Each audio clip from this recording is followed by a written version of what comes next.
Assalamualaikum warahmatullahi wabarakatuh. Nama saya Rian Kurniawan. Saya mahasiswa dari Universitas Murni Tarakan, jurusan Teknik Elektro, angkatan 2017 dengan NPM 17 40 30 20 22. Pada kesempatan kali ini, saya akan mempresentasikan tentang metodologi penelitian, berupa apa sih definisi dari metodologi penelitian, lalu klasifikasi dari jenis-jenis metodologi penelitian, serta perbedaan antara metodologi penelitian dengan menggunakan data kuantitatif dan kualitatif, serta langkah-langkah pada metodologi penelitian.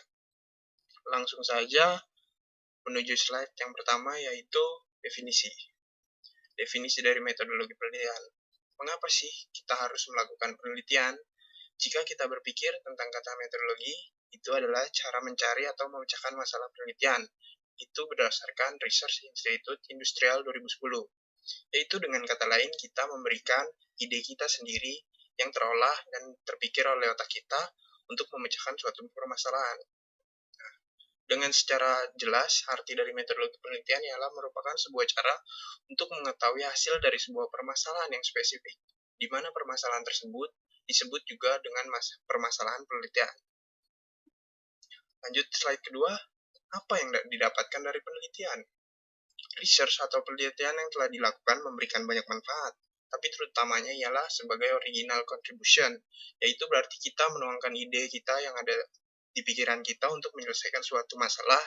Nah, yang kedua ialah to knowledge, sebagai pengetahuan.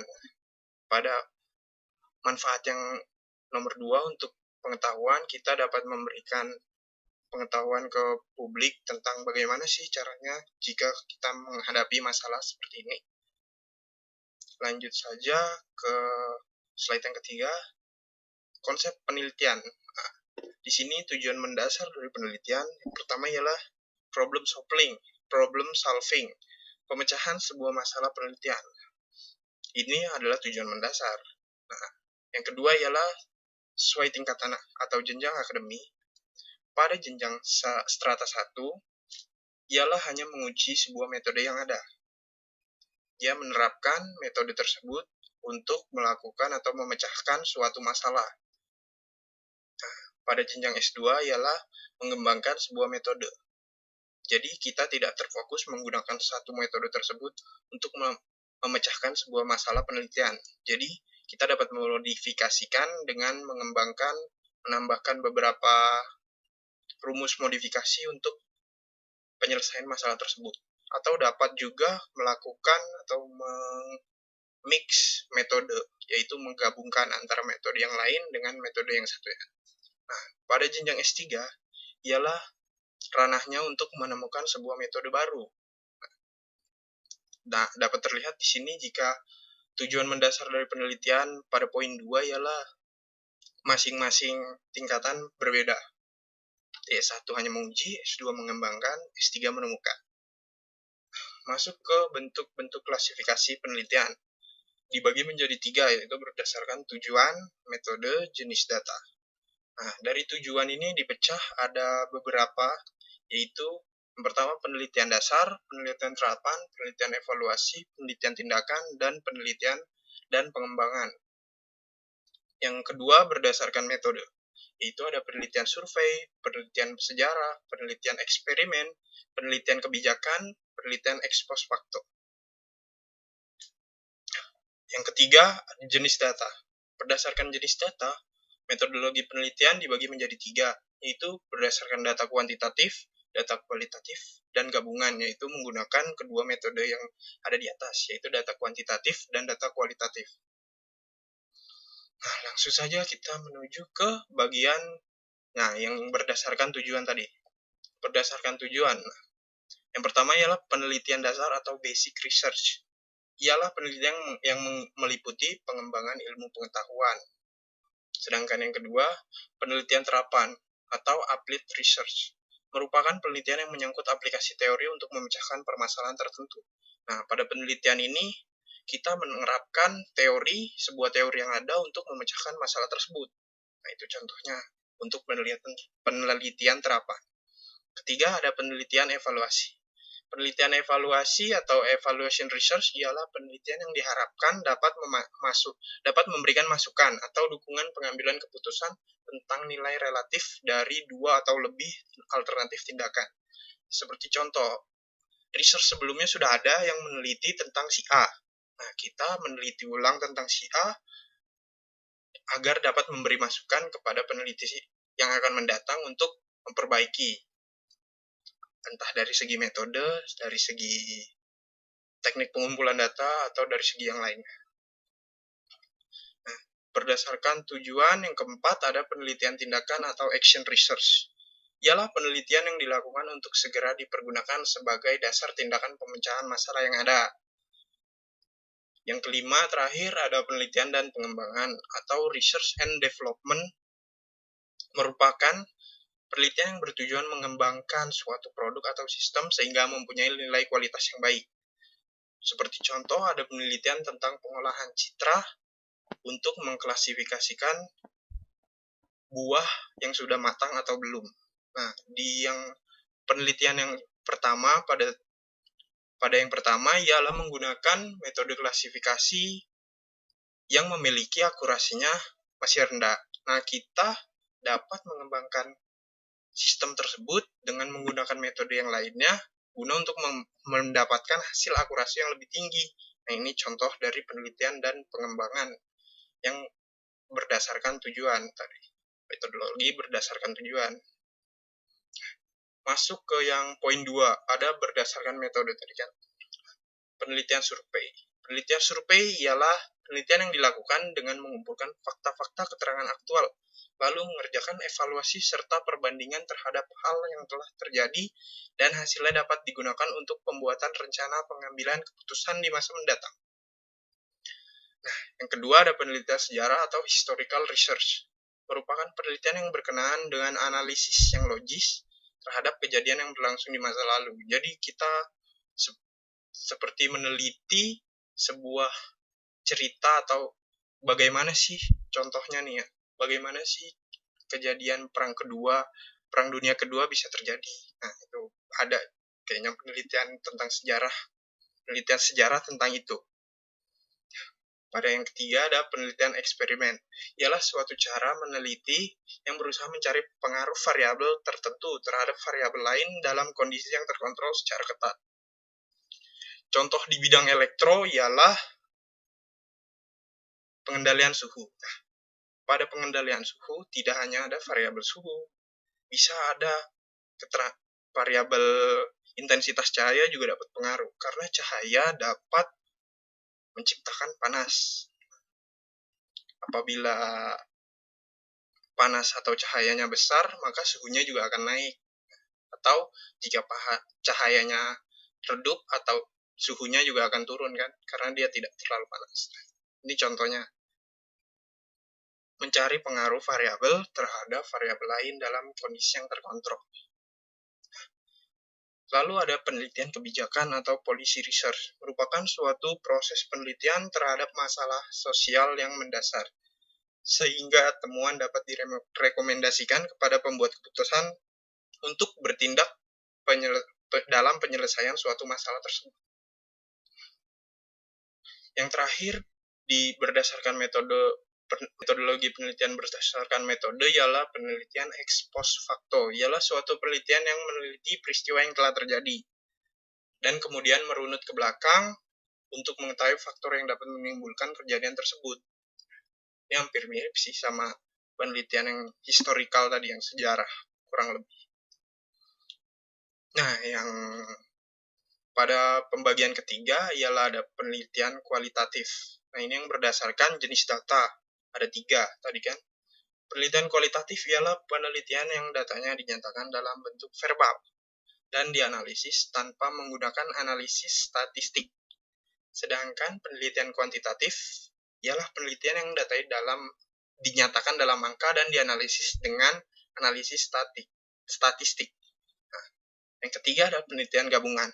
Penelitian gabungan ialah penelitian yang menggunakan jenis data gabungan antara data kualitatif dan data kuantitatif. Nah, masuk ke tabel penelitian tabel perbandingan penelitian antara penelitian kuantitatif dan penelitian kualitatif. Dari segi karakteristik kejelasan unsur, penelitian kuantitatif terlihat tujuan, pendekatan, subjek, sampel data sudah mantap serta rinci sejak awal. Nah, ini merupakan salah satu sifat dari penelitian kuantitatif. Sementara berkebalikan dengan penelitian kualitatif. Subjek, sampel, sumber data tidak mantap dan rinci, masih fleksibel, serta berkembang sambil berjalan.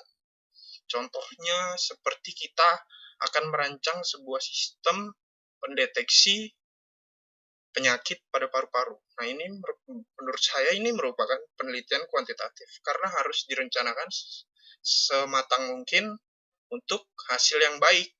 Nah, sementara kalau penelitian kualitatif memiliki contoh seperti mengembangkan suatu karakteristik sifat anak gitu kan dengan proses wawancara. Nah, itu karena itu tidak menggunakan berbagai macam data angkanya seperti wawancara atau menggunakan media diary untuk mengumpulkan data si anak tersebut hari per hari dan kemudian diambil kesimpulan pada akhir dari penelitian.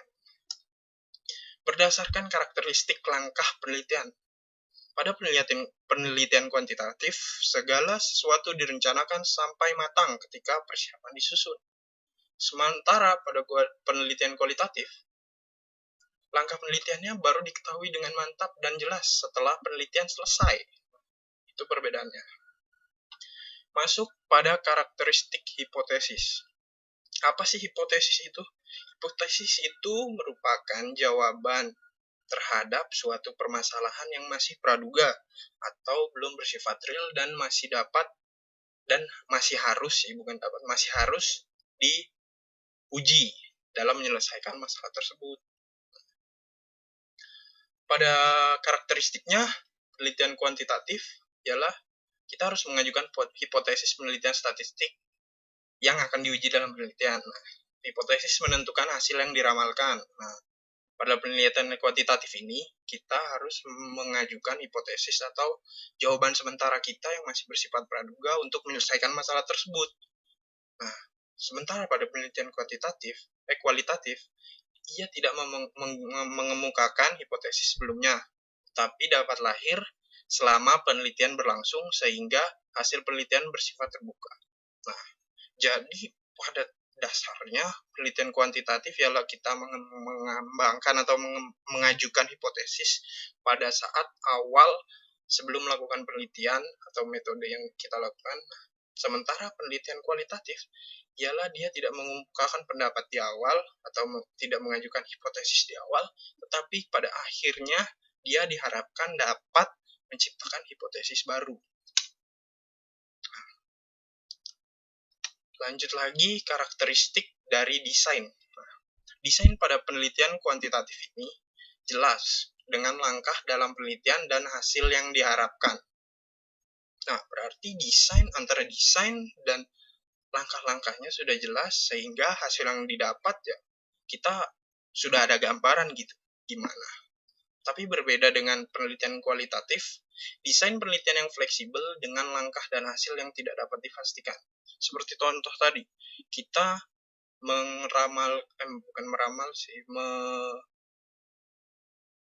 membangun karakter dari sebuah anak gitu kan, atau mengukur tingkat kesetresan anak tersebut berdasarkan diari-diari atau berdasarkan wawancara hariannya terhadap anak tersebut. Nah, itu kan desain penelitiannya nggak fleksibel, serta langkah-langkahnya dan hasil yang tidak dapat dipastikan juga kan. Sementara pada kuantitatif ini yang tadi, pembacaan sensor contohnya untuk meneliti apa, nah itu pasti hasilnya lebih kita dapat bayang. Ada karakteristik berdasarkan pengumpulan data. Pada penelitian kuantitatif, pengumpulan data dapat menggunakan instrumen penelitian. Nah, instrumen penelitian ini dapat berupa alat ukur. Contohnya di bidang teknik elektro, alat ukur seperti sensor, seperti multimeter, dan lain-lain sebagainya. Nah, sementara pada penelitian kualitatif, kegiatan pengumpulan data dilakukan sendiri oleh peneliti.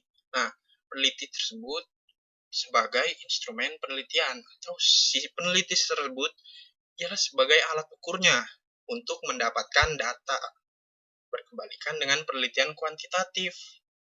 Nah, pada segi analisis data, penelitian kuantitatif dilakukan setelah semua data terkumpul. Nah, sementara pada penelitian kualitatif, analisis datanya dilakukan bersama pada saat pengumpulan data. Ini perbedaannya. Nah, masuk lagi ke karakteristik hubungan peneliti dengan objek yang diteliti.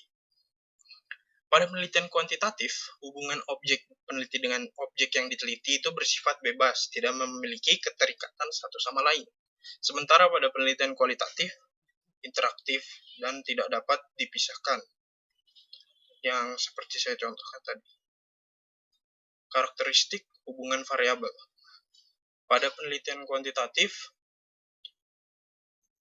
dia memiliki sifat sebab akibat. Sementara pada penelitian kualitatif, dia bersifat timbal balik antara peneliti. Jadi perbedaannya terlalu mencolok kan. Pada penelitian kuantitatif, ada masalah, sebabnya kenapa, akibatnya apa. Sedangkan pada penelitian kualitatif, dia kayak berhubungan timbal balik gitu. Ada hubungan antara variabel-variabel. Pada karakteristik tujuan, penelitian kuantitatif memiliki tujuan menunjukkan hubungan antar variabel dan menguji sebuah teori. Sementara pada penelitian kualitatif, ialah menemukan pola hubungan yang bersifat interaktif, memperoleh pemahaman makna, serta menemukan sebuah teori baru. Ini yang tadi disebutkan sama saya. Tujuan dari penelitian kualitatif ialah untuk mendapatkan atau menciptakan sebuah hipotesis baru. Nah, ini masuk ke langkah-langkah penelitian kuantitatif dan kualitatif. Dari yang pertama, ada isu permasalahan pada penelitian kuantitatif dan ada isu permasalahan juga pada penelitian kualitatif. Sementara pada penelitian kuantitatif ada kajian pustaka dan penelitian kualitatif tidak ada kajian pustaka. Yang ada hanya acuan teori. Pada penelitian kuantitatif ada pengembangan hipotesis dan pada penelitian kualitatif tidak ada pengembangan hipotesis. Sementara pada kedua penelitian ini ada metode penelitian, analisis, dan kesimpulan.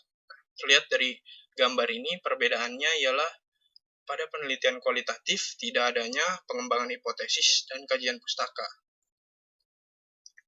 Atau bisa saja dia diganti dengan acuan teori pada penelitian kualitatif.